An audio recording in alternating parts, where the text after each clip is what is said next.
Hi class, today we are in Lesson 5, the people of the Southeast Woodlands.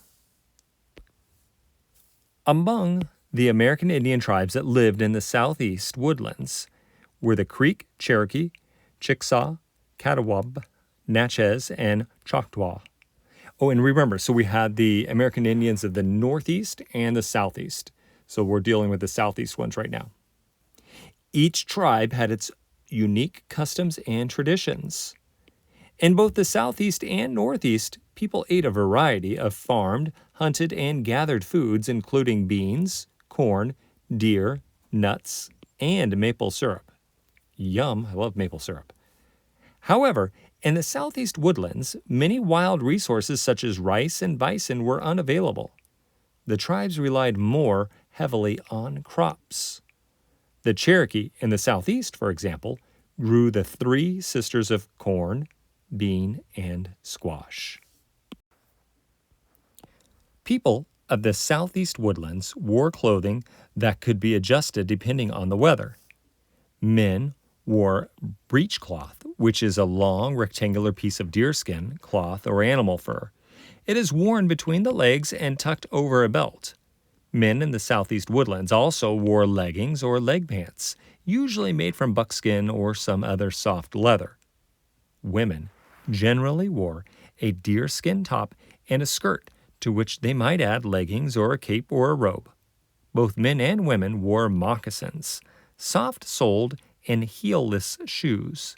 In hotter areas of the Southeast, men wore little clothing and often tattooed their bodies.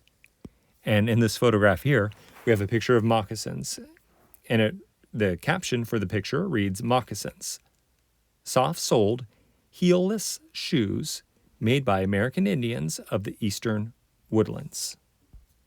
Let's take a look at the next page. Ways of life varied from tribe to tribe in the Southeast.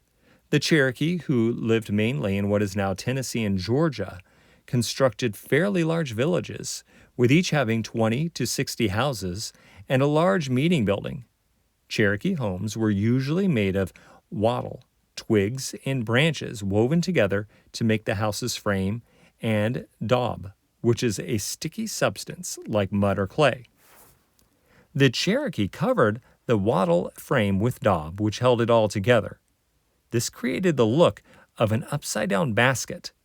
The Cherokee also placed fences around their villages for protection against enemies. Each Cherokee village had its own leaders and made its own decisions. However, during times of celebration or war, villages came together.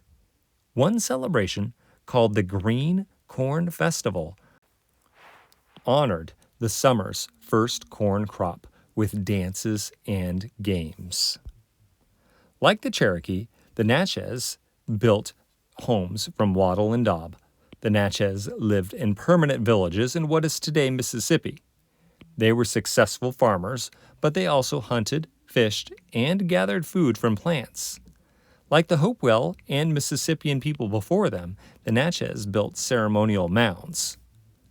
The Creek arranged their towns around a central town plaza used for religious ceremonies and games. Surrounding the plaza were family homes built out of poles and covered with grass, mud, or thatch. Like the Cherokee, the Creek relied on the three sisters of corn, bean, and squash for food. In addition, they hunted small animals and gathered plants. And here we have a graphic of the three sisters. And the three sisters, again, are corn, squash, and beans.